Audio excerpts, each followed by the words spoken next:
বহুতে মোক সুধি থাকে যে 4,500 শিক্ষকৰ নিযুক্তি কেতিয়া হ'ব। আমি আপ্ৰাণ চেষ্টা কৰিছো যাতে 15 তাৰিখৰ আগতে আমি নিযুক্তি কেইটা দিব পাৰো। কিন্তু সকলো কথা আমাৰ হাতত নাথাকে, কেতিয়াবা কেতিয়াবা অফিচৰ কাম কাজত সময় লয়। কিন্তু মই চেষ্টা কৰিম যে যাতে 15 তাৰিখৰ আগতে আমি নিযুক্তি কেইটা দিব পাৰো। সৰ্বশিক্ষা অভিযানৰ পৰা ৰেগুলাৰ গভৰ্ণমেণ্টত আহিব খোজা শিক্ষকসকলৰ নিযুক্তিৰ প্ৰক্ৰিয়াটো আমি 15 তাৰিখৰ আগতে শেষ কৰিব খুজিছো।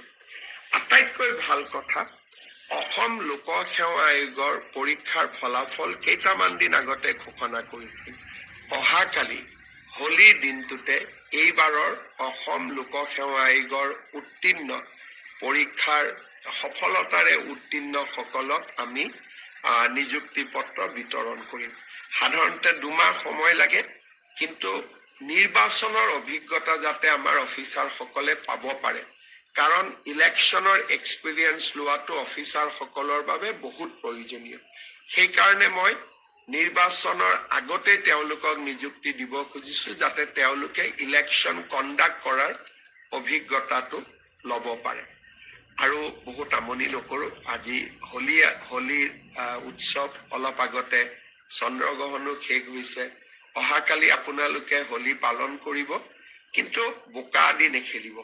আৰু যিমান পাৰে আমাৰ অসম আৰু ভাৰতত উৎপন্ন ফাকুৱা ব্যৱহাৰ কৰিব, কাৰণ আত্মনিৰ্ভৰশীলতাই জাতিটোৰ মেৰুদণ্ড পোন কৰে, জাতিটোক মেৰুদণ্ডৰ ওপৰত থিয় হ'বলৈ সাহস দিয়ে। আপোনালোকক মই অনুৰোধ কৰিম যে অসমত নিৰ্মিত ফাকুৱা পালন কৰিব আৰু বেমাৰত আক্ৰান্ত ৰোগীজনক আপোনালোকে ফাকুৱা দিয়াৰ পৰা বিৰত থাকিব। আমাৰ বিশেষভাৱে সক্ষম ব্যক্তিসকলকো লগ পালে তেওঁলোকৰ অনুমতি লৈ কপালতে এটা ফুট আঁকি দিব।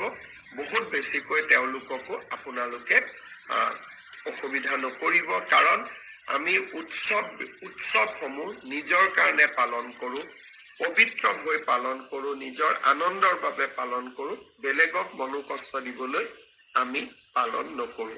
অহাকালি মই বৰপেটালৈ যাম আৰু হোলীৰ সময়ত সকলোকে লগ পাম।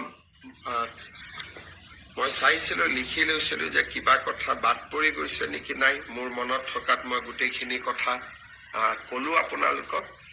আশীৰ্বাদ যাত্ৰাৰ সময়ত মোৰ ভাল লগা অভিজ্ঞতা থাকিলে আপোনালোকক আকৌ ফেচবুক লাইভলৈ মই মাতিম আৰু 2-এটা অভিজ্ঞতা আপোনালোকৰ লগত শ্বেয়াৰ কৰিম।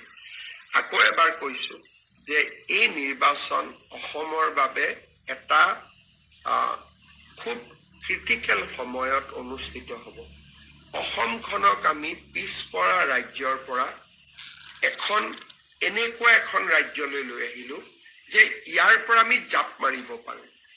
জাপ মাৰিবৰ কাৰণে এখন প্লেটফৰ্ম লাগে, সেই প্লেটফৰ্মটো আমি নিৰ্মাণ কৰিব পাৰিলো। এতিয়া ইয়াৰ পৰা অসমে জাপ মাৰিব পাৰিব যদি অসমত আমি একেধৰণে নৰেন্দ্ৰ মোদী ডাঙৰীয়াৰ চৰকাৰ বনাব পাৰো। মই ভাবো অহা 5 বছৰ অসমৰ বাবে এক স্বৰ্ণীল ইতিহাস ৰচিব পৰা 5 বছৰ হ'ব। নিযুক্তি চলিব। মই 2-এখন মিটিঙত কৈছো, অহাবাৰ মাত্ৰ 60,000 ল'ৰা ছোৱালীক আমি শিক্ষকৰে চাকৰি দিব পাৰিম। আত্মনিৰ্ভৰশীলতাৰ গতি বাঢ়িব, অসমত উদ্যোগ আহিব আৰু কুমাৰ ভাস্কৰ বৰ্মা সেতু, মাজুলী যোৰহাটৰ দৰে পচন্দ নিৰ্মাণ, দলং, টানেল, এলিভেটেড কৰিডৰ অসমক এক নতুন সভ্যতা, এক নতুন যুগলৈ লৈ যাব। আমাৰ বাবে এয়া সিদ্ধান্ত লোৱাৰ সময়। আমাৰ বাবে অসমখনক আমি অনিৰুদ্ধ গতিৰে আগুৱাই লৈ যোৱাৰ সময়। আমি অটল হৈ থাকিম, অবিচল হৈ থাকিম আৰু অগ্ৰগামী, আগলৈ গৈ থাকিম। আৰু কেনেকে আগলৈ যাম? অনিৰুদ্ধ গতিৰে। সেইবাবে এইবাৰ আপোনালোকৰ ভোট বিজেপিৰ বাবে। প্ৰধানমন্ত্ৰী ডাঙৰীয়া অসমলৈ আহিব 13 আৰু 14 তাৰিখে। আপোনালোকে সহযোগিতা কৰিব। 15 তাৰিখে গুৱাহাটীত আমি এখন বিশাল যুৱ সমাৰোহ অনুষ্ঠিত কৰিম। গৃহমন্ত্ৰী অমিত শ্বাহ ডাঙৰীয়া আহিব।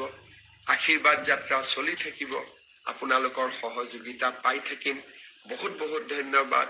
হেপী হোলী, ফাকুৱাৰ শুভেচ্ছা আৰু আপোনালোক সকলোকে মোৰ প্ৰণাম।